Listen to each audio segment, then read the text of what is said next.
وآل محمد بسم اللہ الرحمن الرحیم الحمدللہ رب العالمین الرحمن الرحیم مالک یوم الدین ایاک نعبد و ایاک نستعین اہدنا الصراط المستقیم صراط الذین انعمت علیہم غیر المغضوب علیہم ولا الضالین۔ السلام علیکم ناظرین، میں سید ذوالفقار حسین جعفری پروگرام عزاداری اور ہماری یادیں لے کر حاضر ہوں۔ ناظرین، جیسا کہ آپ کے علم میں ہے کہ ہم جس موضوع پہ گفتگو کر رہے ہیں وہ ہے تاریخ و حقیقت شیعان علی۔ ہمارے گزشتہ پروگرام میں امامت پر گفتگو ہماری جاری تھی اور 12ویں امام کی طول عمری کے بارے میں بھی ہماری گفتگو ہوئی، ان کی غیبت کے بارے میں بھی گفتگو ہوئی۔ تو یہاں ایک میں قبلہ سے سوال کرتا ہوں کہ قبلہ یہ بتائیے گا کہ آپ نے ایک پروگرام میں کہا تھا کہ زمانہ، کوئی بھی زمانہ ہو، وہ کسی حجت سے اور کسی ہدایت سے خالی نہیں رہتا۔ تو جب ہمارے 12ویں امام غیبت میں ہیں تو مجھے یہ بتائیے کہ یہ ہدایت کا سلسلہ کیسے جاری ہے؟ اور تقریباً ان کے کیا کہتے ہیں غیبت کبریٰ کو گزرے ہوئے بھی ایک صدی گزر چکی ہے، تو یہ کیسے جاری ہے؟ وہ کہاں ہے وہ ہدایت اور کیسے ہم ہدایت لے رہے ہیں ان سے؟ اعوذ باللہ من الشیطان الرجیم، بسم اللہ الرحمن الرحیم، الحمدللہ رب العالمین وبہ نستعین، صلاۃ والسلام علی خیر خلقہ و اشرف البریۃ سیدنا و مولانا حبیب قلوبنا و طبیب نفوسنا بالقاسم المصطفیٰ محمد اللہم صلی اللہ وعلی اہل بیتہ الطیبین الطاہرین المعصومین المظلومین المنتجبین لا سیما بقیت اللہ فی الارضین ولعنۃ اللہ علی اعدائہم اجمعین۔ بسم اللہ الرحمن الرحیم۔ قل هو اللہ احد اللہ الصمد لم یلد ولم یولد ولم یکن لہ کفوا احد۔ الحمدللہ رب العالمین۔ خدا کا بے پناہ شکر کہ ہمیں اس نے یہ فرصت دی، آپ کے ذریعے، قائم ٹی وی کے ذریعے، ایک مرتبہ پھر آپ کی ٹیم کے ذریعے ماشاءاللہ کہ ہم دین حقہ کے متعلق انسانوں تک اپنا پیغام پہنچائیں۔ موضوع سخن انتہائی شاندار کہ جو اسلام کی حقیقی شکل ہے، اسلام کا حقیقی رخ ہے، اس کو دفاع کرنے کی ضرورت پڑ گئی ہے۔ اچھا، یعنی اب اسلام پر وہ وقت آ گیا ہے جی کہ ہم دفاع پر آ گئے ہیں۔ جی ہاں، ہم پر اتنے حملے ہوئے، اور تشیع جو کہ اسلام کا حقیقی نام ہے، دوسرا نام ہے، جیسے پہلے بھی عرض کیا ہے، کنیت ہے، اس کو دفاع کرنے کی ضرورت آ گئی ہے۔ تو ایک دکھ بھری داستان ہے یہ۔ بہرحال آپ کا جو سوال ہے کہ ہر زمانے میں انسان کے لیے خدا نے ہدایت کا راستہ مہیا فرمایا ہے، اور یہ منطقی بھی ہے کہ ایسا ممکن نہیں ہے جب خدا متعال یہ فرماتا ہے کہ قاعدہ لطف کے تحت میں تم سے ماں سے زیادہ 70 ماہ سے زیادہ پیار کرتا ہوں، تو ماں ہر وقت اویلیبل ہوتی ہے۔ ماں کی نعمتیں، پیار، محبت، اس کی سیکیورٹی، ہر چیز ہر وقت اویلیبل ہونی چاہیے بچے کے لیے۔ تو قاعدہ لطف کے تحت اس زمانے میں، ہر منطقے میں ہدایت کس طرح موجود ہوتی۔ تو جب ہم دیکھتے ہیں کہ ہمارے 11 امام آئے، رسول ائمہ، اور پھر ایک امام کا دور ایسا گزر رہا ہے کہ جس میں ہم امام سے ڈائریکٹلی ارتباط نہیں رکھتے۔ موجود تو ہیں مگر ہمارا ان سے ڈائریکٹلی کوئی واسطہ نہیں۔ ایک خوبصورت روایت ہمیں ملتی ہے کہ معصوم کے لیے، 12ویں معصوم کے لیے، کہ مولا کس طرح ہمیں ہدایت دیتے ہیں۔ جس طرح سورج بادل کے پیچھے ہوتا ہے، اس کی روشنی پہنچتی ہے، اس کی تمازت پہنچتی ہے، اسی طرح ہمیں امام سے ہمارا ارتباط بھی رہتا ہے۔ البتہ ڈائریکٹ انداز سے جو ہمارا ارتباط ہے اپنے 12ویں امام سے، وہ ان بزرگان کے ذریعے جن پر امام کی خاص نظر ہوتی ہے، جو تزکیہ شدہ نفوس رکھتے ہیں، علمی طور پر اپنے زمانے میں بہت بھرپور ہوتے ہیں، غیر معصوم کے پاس جتنا علم ہو سکتا ہے وہ ان کے پاس ہوتا ہے۔ تزکیہ شدہ ہوتے ہیں، اور دوسری بھی وہ تمام خصوصیات جو کسی غیر معصوم میں بدرجہ عتم ہونی چاہیے وہ ان میں ہوتی ہے۔ ان کو ہم کہتے ہیں مجتہدین، جس کی تقلید کرنا ہر شیعہ بلکہ ہر انسان پہ واجب ہے۔ وہ کسی تک پہنچا ہے پیغام اور کسی تک نہیں پہنچا، تو امام کی ایبسنس میں مجتہدین عظام، مراجعین عظام وہ ہستیاں ہیں جن کے ذریعے ان کا پیغام ہم تک پہنچتا ہے۔ ان کی رہبریت، امام کی رہبریت ان کے ذریعے، ان مجتہدین کے ذریعے عام انسانوں تک پہنچتی ہے۔ یہ دراصل ایک پورا پروسیس ہے جو کہ امام جب غیبت صغرا میں گئے تھے تو اس وقت ان کے نوابین تھے، نائب کی جمع ہے نواب، نوابین تھے، اور انہوں نے پھر کنٹینیو کیا، اور اس کے بعد سے یہ سلسلہ الحمدللہ چل رہا ہے۔ درمیان میں مشکلات آئی ہیں، سختیاں آئی ہیں، لیکن الحمدللہ جیسے میں نے پہلے بھی عرض کیا کہ تشیع کا ترہ امتیاز مجتہدین، مکتب تقلید اور عزاداری سید الشہداء۔ یعنی میں یہ سمجھا ہوں کہ غیبت سے پہلے ہمارے 11ویں امام اور 12ویں امام نے ہمارے لیے ایک ٹریننگ کا سلسلہ شروع کر دیا تھا کہ ہماری غیر موجودگی میں تم کس طریقے سے ہدایت لوگے۔ تو انہوں نے ان نوابین کو جو ہے نا اپنا نائب بنا کے مختلف علاقوں میں بھیجا کہ لوگوں کے مسائل ہم تک پہنچائیں، اور وہ اماموں سے جواب لے کر پھر وہ وہاں تک پہنچاتے تھے۔ یہاں تک تو ایک چیز واضح ہو گئی۔ اسی میں سے ایک چھوٹا سا سوال ہے کہ ہمارے مراجع کو جن کی ہمیں تقلید کرنی ہے ان کا بھی کوئی سلیکشن کا طریقہ ہے، یا کوئی بھی ہو وہ کہہ دے کہ جی میں عالم ہوں تو اور میں مجھے مراجع سمجھو؟ جی بہت عمدہ سوال ہے ماشاءاللہ۔ حوزہ علمیہ کی جو ایک خاص روش ہے، کوئی شخص اس طرح اٹھ کر ایک ڈگری لے کر آئے، ایک کاغذ لے کر آئے کہ میں نے یہ کورس کمپلیٹ کر لیا ہے۔ جو اہم ترین طریقہ کار ہے جو میری ناقص رائے میں نے نوٹ کیا ہے وہ یہ ہے کہ ریفرنس۔ مدارک اپنی جگہ ہوتے ہیں کہ اتنے سال وہ پڑھا ہو دروس، اتنے سال اس نے تدریس کی ہو، خود پڑھے گا، پڑھائے گا، کتابیں لکھے گا، مقالے لکھے گا، وہ علمی اس کی بزرگی اپنی جگہ، لیکن اس کا جو تزکیہ ہے، تزکیہ نفس جو ہوگا وہ بھی ساتھ میں دیکھا جاتا ہے، وہ بالکل علمیت سے الگ ہٹ کر بالکل اس کے تزکیہ نفس کو بھی دیکھا جاتا ہے۔ تو یہ پورا ایک قسم کا پیکیج ہوتا ہے، اور یہ ریفرنس کے تھرو چلتا ہے۔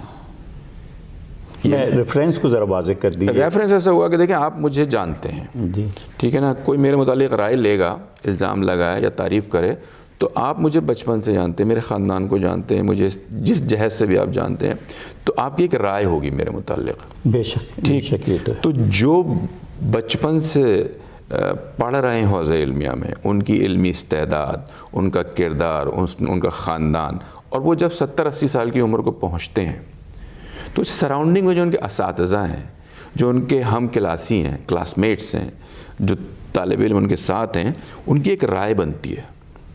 تو جب یہ طے ہوتا ہے کہ فلانا شخص آیت اللہ بن گیا، تو آیت اللہ کا جو مقام ہے، جو مرتبہ ہے، وہ کوئی ادارہ نہیں دیتا، وہ ایک رائے بزرگوں کی جانب سے، اساتذہ کی جانب سے قائم ہو جاتی بنتی ہے۔ جی قائم ہو جاتی ہے کہ یہ ہستی جو نا اس مقام پر آیت اللہ کہنا ان کے لیے جی مناسب ہے۔ آیت اللہ کے بعد کا مرحلہ ہے اجتہاد کا۔ اچھا، اس کے مختلف لیولز ہیں، درجات ہیں، درس خارج وغیرہ۔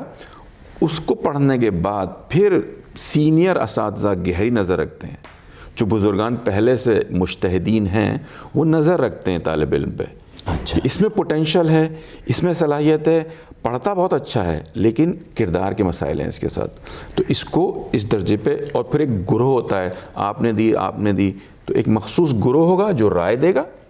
اس کے بعد یہ بات مشخص ہوگی کہ ہاں اب ان کو درجہ اجتہاد کی اجازت ہے۔ ریفرنس، مدارک اپنی جگہ اہم ہیں لیکن ریفرنس بہت ضروری ہے۔ بہت سے طالب علم، بہت سے لوگ حوزہ علمیہ جاتے رہے ہیں، علم بھی بہت اچھا حاصل کیا لیکن ایٹ دی اینڈ مسائل کا شکار ہو گئے، اور یہ نارمل ہے۔ ایک چیز ذہن میں رکھیے، دیکھیں شیطان نے ہر سطح پر مورچے لگائے ہوئے ہیں۔ اگر کوئی شخص یہ سمجھتا ہے کہ اس کا حوزہ علمیہ میں داخلہ ہو گیا ہے، قم چلا گیا، نجف چلا گیا، دمشق چلا گیا، لکھنؤ چلا گیا، اس کے قطعاً معنی یہ نہیں ہے کہ مسئلہ ختم ہو گیا یہاں، اب مسئلہ بڑا ہو گیا ہے. شیطان نے اپنے مورچے لگا کر ہر جگہ پر حساب کتاب رکھا ہوا ہے. اب خدا نخواستہ کوئی شخص جاتا ہے اور شیطان کے ٹریپ میں پھنس جاتا ہے، وہ کبھی مجتہد نہیں بنے گا، کہ بزرگان جو صاحب نظر ہیں، صاحب بصیرت ہیں، وہ دیکھ سکتے ہیں کہ یہ آپ لوگ جیسے دیکھتے ہیں کوئی شخص جونیئر آیا، اس نے مجالس پڑھنی شروع کی، ممبر پہ بیٹھا ہے، آپ دیکھ سکتے ہیں یہ کہاں جا سکتا ہے، کہاں کیا استعداد ہے اس کی. ان کی نظریں بہت بلند تر ہوتی ہیں، اور پیچھے امام زمانہ کا یعنی یہ نظر مبارک الگ. اور میں آپ سے عرض کروں گے ایک لمبی فہرست علوم کی، جن میں 6 علوم ہیں، ان کی مہارت وہ لازمی ہے، وہ لازم ہے. جی ہاں، ایک علم کی جو برانچ ہے کم از کم 5 سے 7 سال لیتی ہے. تو اس سطح پر پہنچنے کے لیے ایک خاص علم کا درجہ، نفس کی ایک خاص حالت، اس کے بعد ان کے اندر یہ پوٹینشل آتا ہے، صلاحیت آتا ہے. یہی وجہ ہے کہ ہم نے دیکھا ہے کہ ہمارے جتنے بھی مراجع اعظام گزرے ہیں، وہ کافی عمر میں، آخری عمروں میں جا کے ان کو یہ منصب ملا کہ لوگ ان کی تقلید کریں. تو اس کا مطلب ہے یہ ایک بڑی محنت کا اور بڑی ایک جاں فشید کا اور تحقیق کا مسئلہ ہے کہ کس طریقے سے کیا جائے. قبلہ، آپ کی دنیا میں جو علوم ہیں، جو نوکریاں ہیں، کیریئرز ہیں، آپ 60 سال کی عمر میں تقریباً ریٹائرمنٹ کی باتیں شروع کرتے ہیں. حوض علمیہ میں 60 سال کے بعد زبان کھولنے کی اجازت شاید کسی کو مل جائے.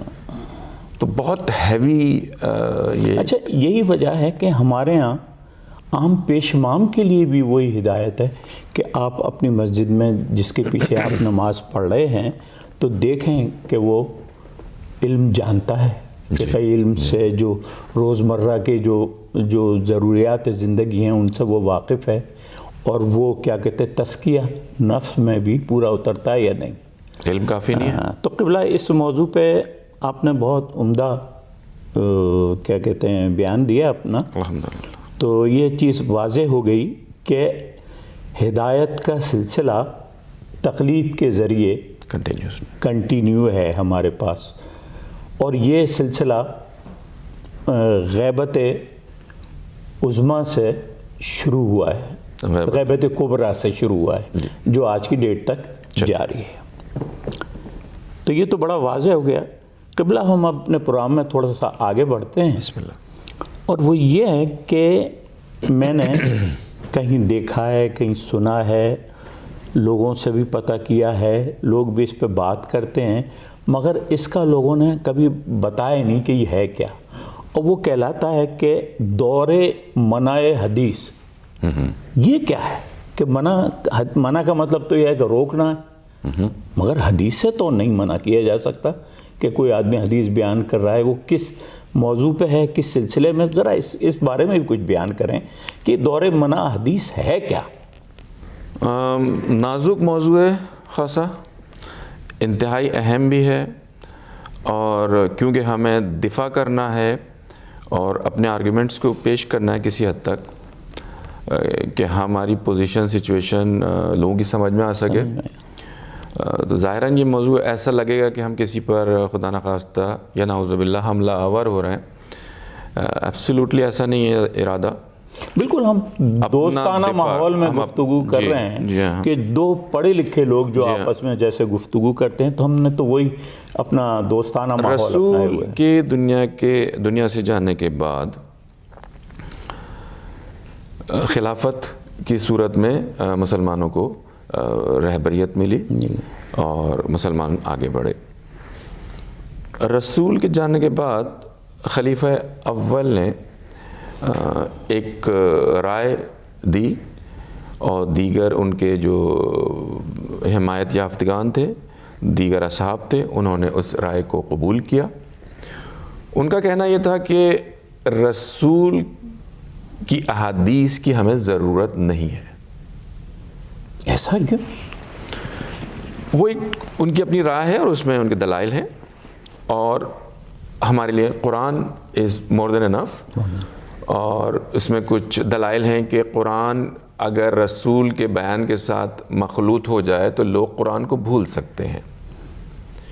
تو اس حوالے سے انہوں نے من حدیث کا ایک دور ہے پورا 99 سال پہ محیط. 99 سال پہ محیط. قبلہ ہم آگے آتے ایک چھوٹا سا ضرور بریک لیتے ہیں. جی ناظرین، ایک چھوٹے سے بریک پر ہم جا رہے ہیں.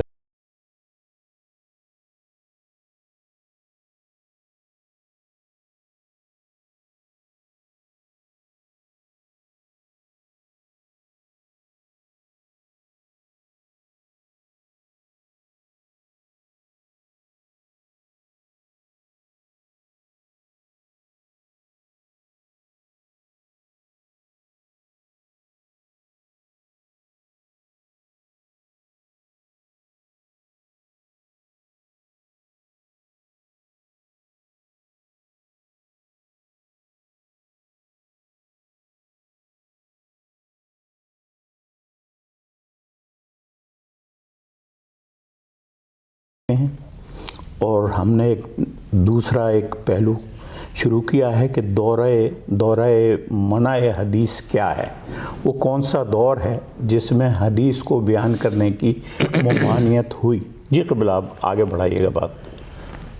تو رسول کے بعد رہبریت جس طرح آگے بڑھی مسلمانوں کی، اس میں یہ ایک دور آتا ہے بالکل ابتدا میں 99 سال پہ محیط، جہاں یہ طے کیا گیا کہ رسول کی احادیث مبارکہ کی ضرورت نہیں ہے، اور اس کی مختلف وجوہات ہیں.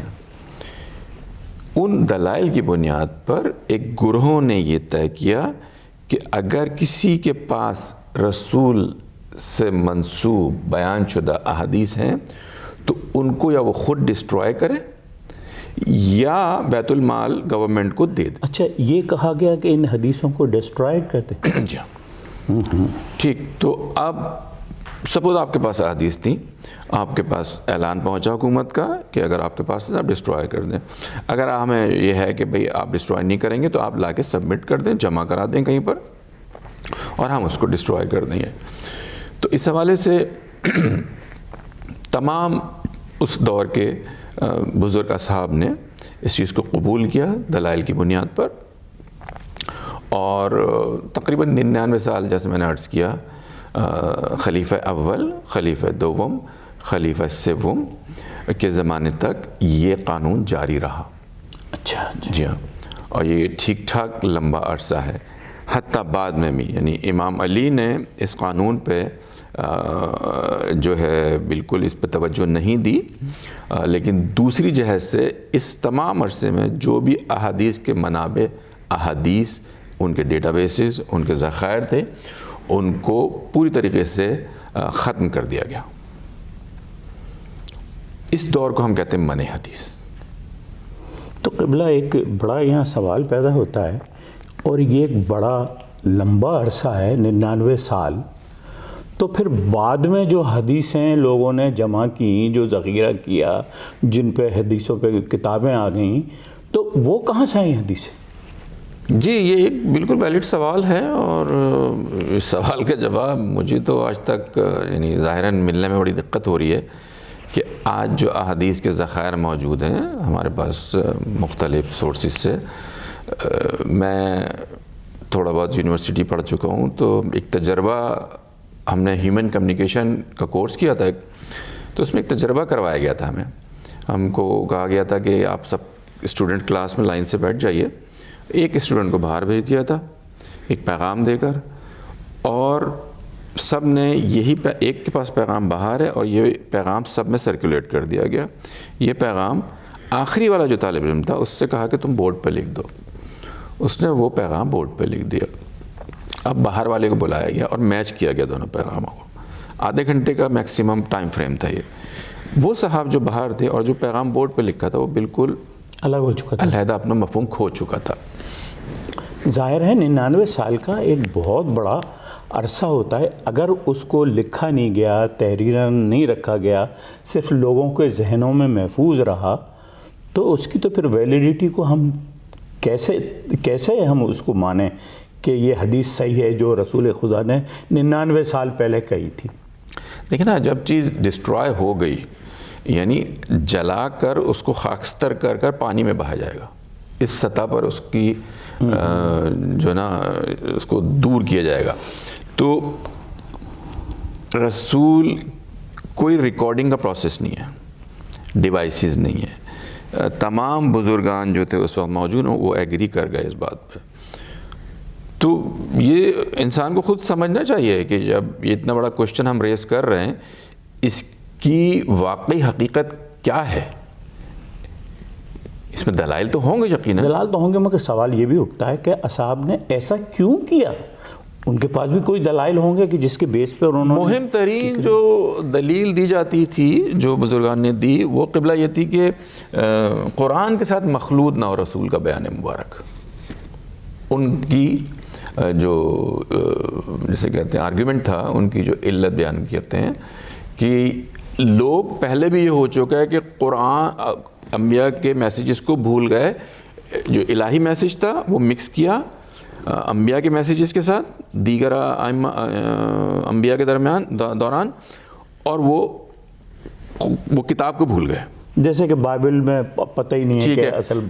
جی ہاں، تو یہ آرگومنٹ تھا اور یہی آرگومنٹ اسٹرانگسٹ ہے جس کی وجہ سے بزرگان ایگری کیے اس بات پہ کہ قرآن کو نہ بھول جائے لوگ. نہ بھول جائے. ٹھیک ہے، تو کیا اب نہیں بھول جائیں گے حدیثوں کے سامنے آنے سے؟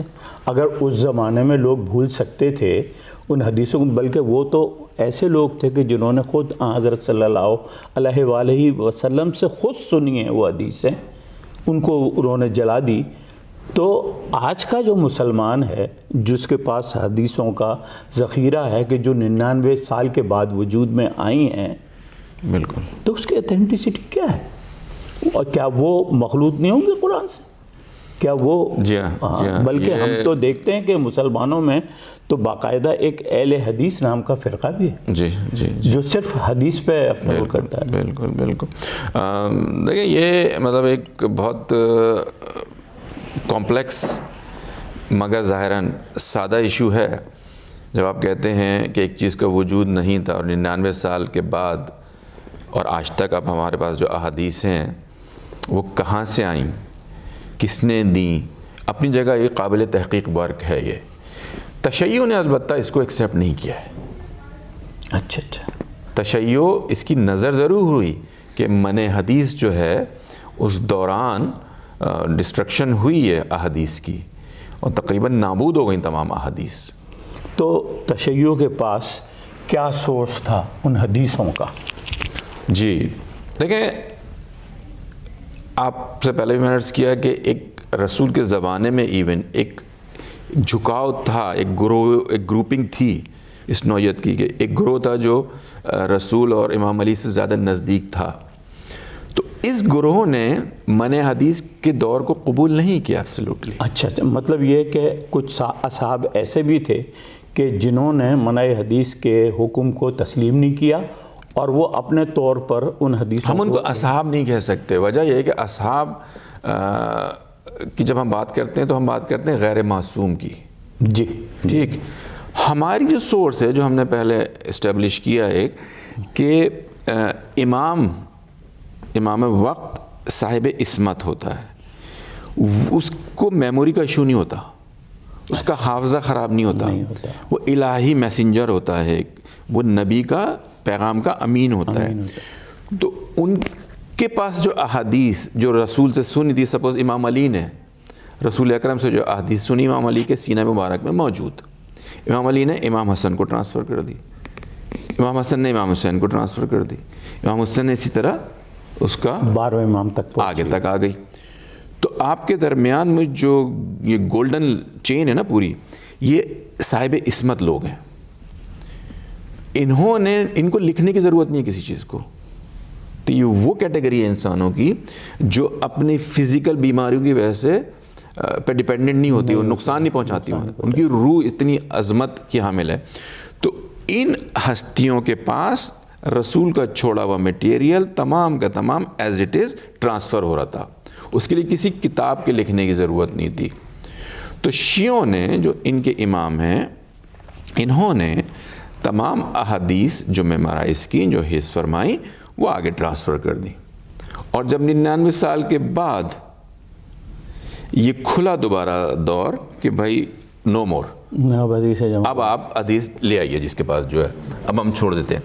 عمر ابن العزیز، عمر ابن عبدالعزیز نے یہ دوبارہ اس کو بلاک کر دیا اور کہا کہ نہیں، یہ فیصلہ جو تھا پچھلے زمانے میں ویلڈ تھا، یہ اب اس کی ویلیڈیٹی ختم ہو چکی ہے، اب جس کے پاس جو احادیث ہیں، جو میٹیریل وہ لا سکتا ہے۔ اب اگر آپ دیکھیں تو وہ جو 100 سال میں لوگ نسلیں 2-3 نسلیں جا چکی ہیں، تو کہاں سے میٹیریل آیا آپ کے پاس؟ لیکن آن دی ادر سائڈ جو دوسرا ٹریک اہل تشیع نے اختیار کیا ان کے اماموں کے پیرائے میں، ان کے پاس تو جینیئنلی میٹیریل تھا، سینہ بے سینہ چل رہا تھا۔ اچھا، کیا رسول خدا نے بھی کوئی ایسا حکم دیا تھا اپنے زمانے میں کہ تم صرف قرآن پہ توجہ رکھو اور میری حدیثیں جو ہیں نا وہ جمع مت کرو، لکھو نہیں ان کو؟ کچھ ایسا کچھ ہے؟ اہل تشیع کی نظر میں ایبسلیوٹلی ایسا کوئی نہیں ہے، کیونکہ ہمارے پاس اتنی اہم احادیث ملتی ہیں جو کہ بیسکلی ہماری زندگیوں کی بنیاد ہے۔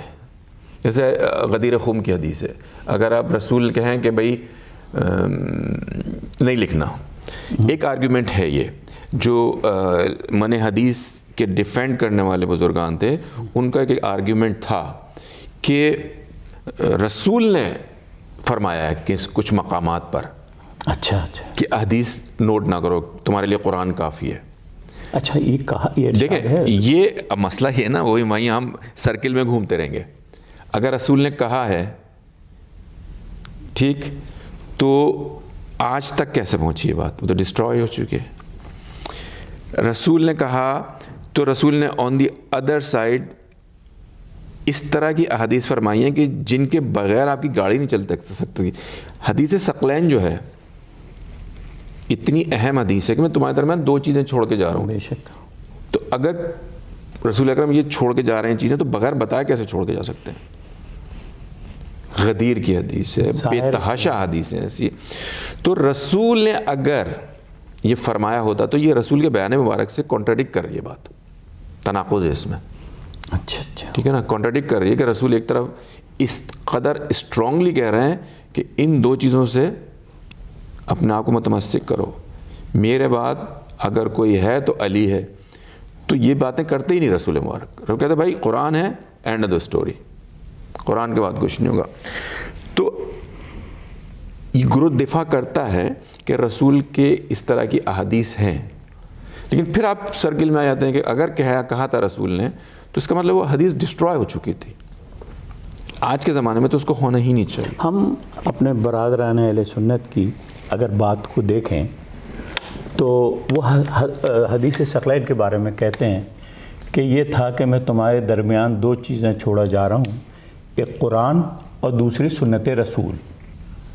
تو سنت رسول کو تو ڈسٹرائے کر دیا، تو اس کا مطلب ہوا کہ حدیث ثقلین صحیح ہے۔ دیکھیے نا، جب منع حدیث ایک چیز ویلڈ ہے کہ سب اپنی حدیثوں کو جلا دو، پھینک دو، ڈسٹرائے کر دو، ٹھیک ہے، مان لی اس میں یہ حدیث بھی ہوگی کہ میں تمہارے درمیان 2 گراں قدر بھاری و وزنی چیزیں چھوڑے جا رہا ہوں۔ ہم کہتے ہیں کہ قرآن اور اہل بیت، ہمارے برادر اسلام کہتے ہیں کہ قرآن اور حدیث، ٹھیک ہے۔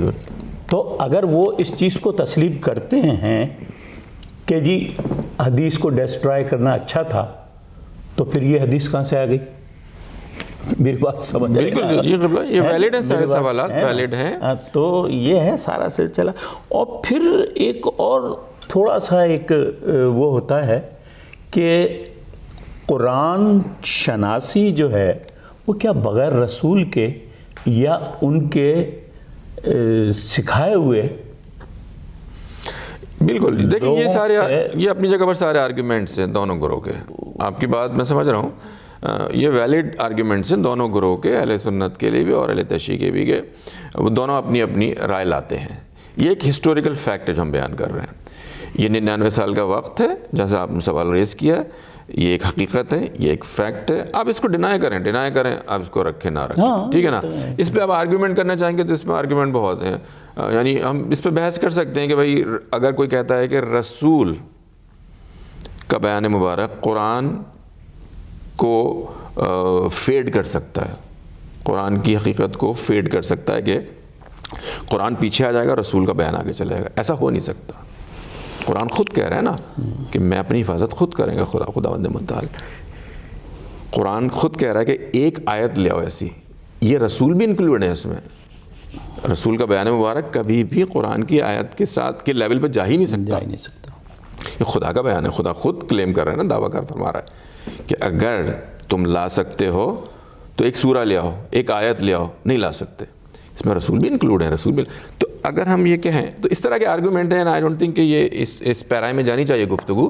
آپ نے سوال ریز کیا, yes it's a fact, it's a reality. یہ ایک بہت کور حقیقت ہے, پینفل ریالٹی ہے, اور اس بنیاد پہ بے تحاشا مسائل حل بھی ہو سکتے ہیں اور بڑھ بھی سکتے ہیں. جی قبلہ, ایک ہم چھوٹے سے بریک پہ جا رہے ہیں, تو ناظرین ایک چھوٹے سے بریک پہ جا رہے ہیں, پھر ہم گفتگو کو وہیں سے جاری کریں گے جہاں ابھی ختم ہو.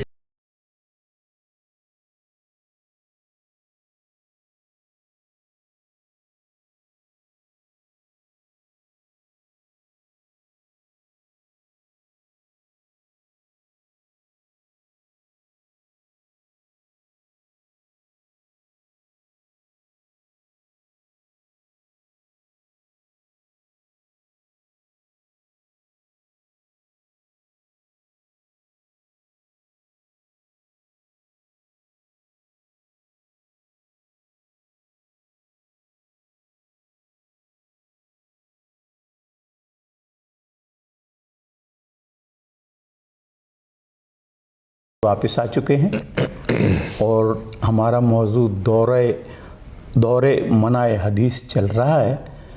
تو اس سلسلے میں قبلہ سے یہ بات ہوئی ہے کہ قرآن شناسی بغیر رسول کے کیا ممکن ہے. اب اگر رسول نہیں ہوں گے تو قرآن شناسی کا علم جو ہے وہ کیسے حاصل کیا جائے گا؟ اب میں آپ کے سامنے بس فیکٹس رکھ رہا ہوں, نہیں لیا جا سکتا, امپاسبل, نہیں لیا جا سکتا. بھول جائیں آپ, کیسے لیں گے؟ ایک آیت آئی ہے, اس کے معنی ہمیں کیا معلوم خدا کیا فرما رہا ہے. اچھا, آپ استاد کے بغیر کیسے گاڑی چلا سکتے ہیں؟ اچھا ایک چیز اور, عربی وہ قرآن عربی نہیں ہے, یہ ذہن سے اکھاڑ کے پھینک دیں اپنے. قرآن عربی کا نام نہیں ہے, یہ خدا کا کلام ہے. قرآن کی ظاہری زبان عربی ہے, قرآن کی اصلی زبان فطرت ہے. اس کو ذہن میں رکھیے. قرآن کسی لینگویج کا محتاج نہیں ہے. جب آپ قرآن پڑھتے ہیں نا تو آپ سمجھتے ہیں آپ قرآن کو پڑھ رہے ہیں, 2-3 دفعہ آپ نے پڑھا, اس کے بعد قرآن آپ کو پڑھنا شروع کرتا ہے. اس طرح آپ نماز پڑھتے ہیں نا, آپ سمجھتے ہیں آپ نماز پڑھ رہے ہیں, پھر نماز آپ کو پڑھنا شروع کرتی ہے. تو وہ جب مخلوط ہوتا ہے یہ نور, تو قرآن عربی نہیں ہے. تو کوئی بھی عربی پڑھ لے اور معنی سمجھ لے, آپ کے سامنے جو حال ہو رہا ہے, ٹھیک ہے نا. تو قرآن بغیر رسول کے مکمل ہی نہیں ہو سکتا, نہیں ہو سکتا. ٹھیک ہے. اب رسول قرآن کی آیت مبارکہ کو کھولیں گے, بیان کریں گے یہ ایسے ایسے, اور وہ مٹیریل آپ کے پاس غائب ہے. وہ جو درمیان کا جو لنک ہے, جو برج ہے, جو وسیلہ ہے رسول کے وجود مبارک کی شکل میں, وہ غائب ہے. وہ غائب ہے تو آپ قرآن آپ کسی کام کا نہیں ہے. نہیں مگر ہمارے لیے تو وہ وسیلے موجود ہیں نا, رسول کے بعد بھی. ہاں, آپ کا کیس سیف ہے, سیف ہے, آپ کا کیس تو سیکیور ہے, آپ کا کیس اسٹرانگ ہے. بٹ اوور آل اگر امت مسلمہ کی ہم دیکھیں بات کر رہے ہیں, ایک چیز دیکھیں آقا جاوید صاحب, ایک چیز ذہن میں رکھیے, بہت اہم نکتہ ہے. ان نشستوں کا قطعاً مطلب یہ نہیں ہے کہ پوری شیعہ قوم اہل بیت کی مانند ہے, اپنے ائمہ کی مانند ہے. ہم ان کے فالوور ہیں, دعوے دار ہیں. یہ ذہن سے کھرچ کے نکال دیں کہ ہم ان جیسے ہیں. ہم کہیں سے بھی ان جیسے نہیں ہیں. ہمیں یہ شرف ہے کہ ہم ان کو فالو کر سکتے ہیں, لیکن ہم کیسا فالو کرتے ہیں ہم جانتے ہیں. تو شیعہ قوم کو کبھی بھی یہ نہیں سوچنا چاہیے کہ امام علی میرا امام ہے تو میں بھی ویسے ہی بن گیا. اگر ہم ویسے بن چکے ہوتے نا تو آج در در کی ٹھوکریں نہیں کھا رہے ہوتے, ذلیل نہیں ہو رہے ہوتے. اچھا قبلہ, اصحاب کی بات چل رہی تھی تو ہم دیکھتے ہیں کہ حضرت صلی اللہ علیہ وآلہ وسلم کے بعد 2 طبقے سامنے آئے. ایک طبقے کو صحابی یا اصحاب کہا جاتا ہے, اور دوسرے طبقے کو اہل بیت کہا جاتا ہے. اہل بیت کی جو تعریف ہے وہ بالکل کھلی ہوئی, اوپن ہے, جی, کہ جو خاندان رسول سے ہے وہ اہل بیت ہے، ان کی اولاد میں سے ہے، جی وہ اہل بیت ہے۔ مگر قبل یہ بتائیے کہ صحابی کی کیا تعریف ہے؟ دونوں گروہوں نے صحابی کی مختلف تعبیریں کی ہیں اور اپنے حساب سے دونوں کسی حد تک صحیح بھی ہیں، لیکن آگے چل کے یہ مسئلہ سیریس مسائل کریٹ کرتا ہے کہ آپ نے ایک تعریف کی میری کہ یہ مولانا صاحب جو ہے نا وہ ایسا لباس پہنے ہوئے ہوں اور اتنے عرصے وہاں پڑھے ہوں، ٹھیک ہے، آپ کا معیار یہ تھا۔ ایک اور بزرگ آتے ہیں، وہ کہتے ہیں کہ بھائی لباس پہن لیا آپ نے، پڑھ بھی لیا آپ نے، لیکن آپ کا جو اصلی ہدف تھا، اصلی ہدف کیا عالم دین کا؟ نائب انبیاء۔ بہت خطرناک کام ہے، بہت ہیوی وزن ہے یہ۔ اگر میں وہ کام نہیں کر رہا تو جو دوسرے صاحب ہیں ان کی رائے صحیح ہے، اگر یہ وہ کام نہیں کر رہا بندہ اور لباس پہنے ہوئے، خاندانی ہے، سب کچھ ہے، علمی حاصل کیا، حوزہ بھی گیا، مدرسہ بھی پڑھا، حافظ قرآن بھی تھا، نماز شب پڑھنے، تہجد گزار بھی، سب کچھ ہے، لیکن اگر وہ جو اس کا پرپس تھا وہ نہیں ہے، وہ نہیں ہے، تو یہ ایک منطقی بات بنتی ہے کہ اگر ایک گروہ کہتا ہے کہ صحابی کی یہ ڈیفینیشن ہے اور ایک کہتا ہے یہ، ٹھیک، تو ہم دیکھتے ہیں کہ ہمارے یہاں برادران اہل سنت کی جو تعریف ہے اس کے حساب سے کسی شخص نے اگر رسول کو دیکھا بھی ہے اور دین اسلام پہ ہے وہ، تو وہ صحابی کیٹیگری میں آئے گا۔ اچھا جی، بس یہ ہے کہ اس نے رسول سے یعنی ملاقات کی، مسلمان ہے، مسلمان ہے، کلمہ گو ہے اور رسول سے ملاقات کی ہے۔ کچھ جو ہمارے سینئر ان کی صحبت میں رہا ہے یا نہیں رہا، یہ بھی تو ایک چیز ہے، یعنی اس قدر جاتا ہے معاملہ کہ آپ کلمہ گو ہیں اور آپ نے رسول کے اوپر ایک نظر اپنی کی ہے، رسول کی زیارت کی ہے، تو یو کین بی کنسیڈرڈ۔ اب مجھے آپ ایک چھوٹی سی بات بتائیے، مدینہ اسلام کا ہیڈ کوارٹر تھا، مگر مدینہ اس زمانے کے حجاز میں مختلف علاقے تھے، اور اس زمانے میں آپ کو یہ تو نہیں پتہ کہ سواری کا بڑا ایزی انتظام ہے کہ صبح مدینہ آ جائے اور شام کو چلے جائے۔ اس زمانے میں تو مہینوں بعد لوگ رسول کی زیارت کو دوسری جگہ سے آتے تھے۔ اب میں ایک مثال دے رہا ہوں آپ کو کہ ایک صحابی ہے، مثال سمجھ لیں کہ وہ طائف سے آیا ہے اور وہ دن کے 1 بجے ظہر سے ذرا سا پہلے وہ پہنچا۔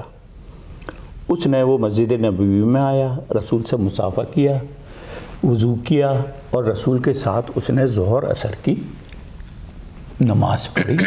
جی، نماز پڑھی، تھوڑی دیر بیٹھا ان کے ساتھ، پھر ان سے ہاتھ ملایا کہ قبلہ میں اب جا رہا ہوں۔ جی، تو مجھے آپ یہ بتائیے کہ وہ صحابی کی تعریف پہ اترتا ہے پورے نہیں اترتا؟ دیکھیں میں آپ کو جو نا آفیشیل جو بیان ہے نا صحابی کی تعریف کا وہ ریڈ کر دیتا ہوں، copy paste, simple, nothing else.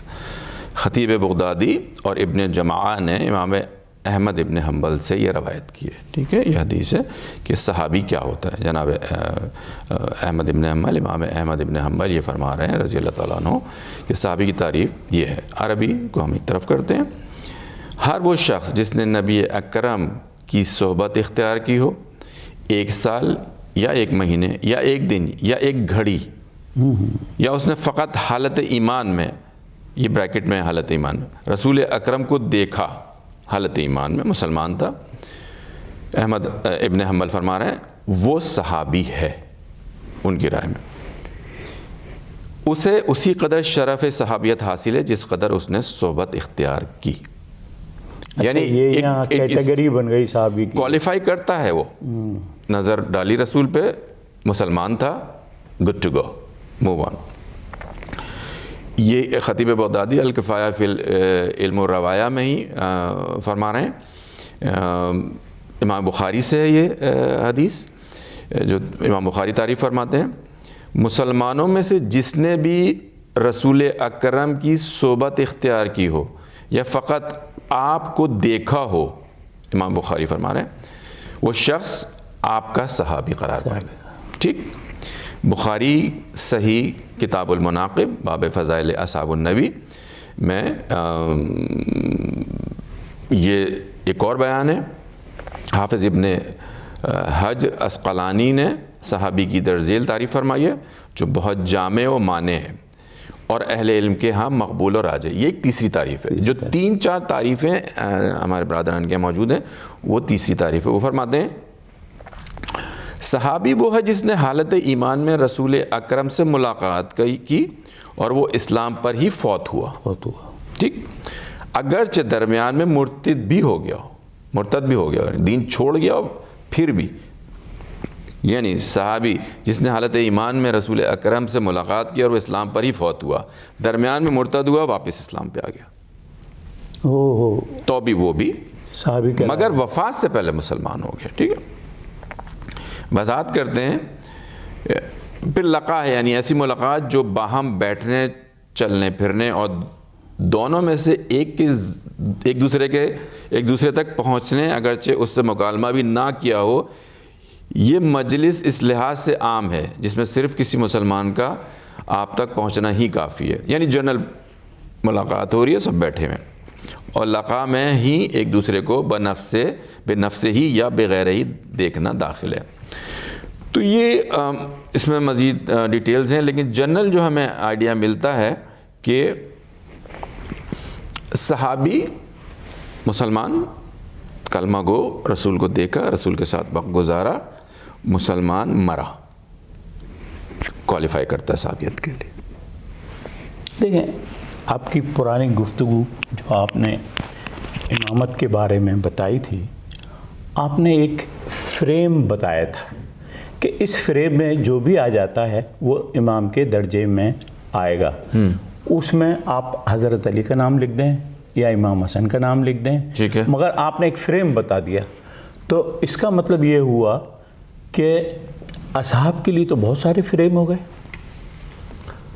میں آپ کے سامنے فیکٹس رکھ رہا ہوں, میں اسی بنیاد پہ کہہ رہا ہوں. وہ رائے دیکھیں, میں ایک چھوٹا سا طالب علم دین کا, رائے میں نہیں دے سکتا, ایبسولوٹلی میں اوپینین نہیں دے سکتا. میں فیکٹس رکھ رہا ہوں, یہ چیزیں ہیں, نتیجہ آپ کا مسئلہ ہے, امت کا مسئلہ ہے, پبلک کا مسئلہ ہے, قوم کا مسئلہ ہے. بہت بہتر ہے قبلہ, یہ یہاں تک تو ہم پہنچے ہیں. تو انشاءاللہ اگلے پروگرام میں اسی سے مربوط ہو کر کچھ اور سوالات رکھیں گے, ضرور, تاکہ یہ ہے کہ ہمارے قاری کے ذہن میں کوئی کنفیوژن نہ رہے. ضرور انشاءاللہ. ناظرین, ہمارے پروگرام کا وقت ہو گیا ہے, تو آپ سے ایک گزارش ہے کہ براہ کرم ہمیں اپنی فیڈ بیک سے ہمیں آگاہ کریں. یہ بہت ضروری ہے.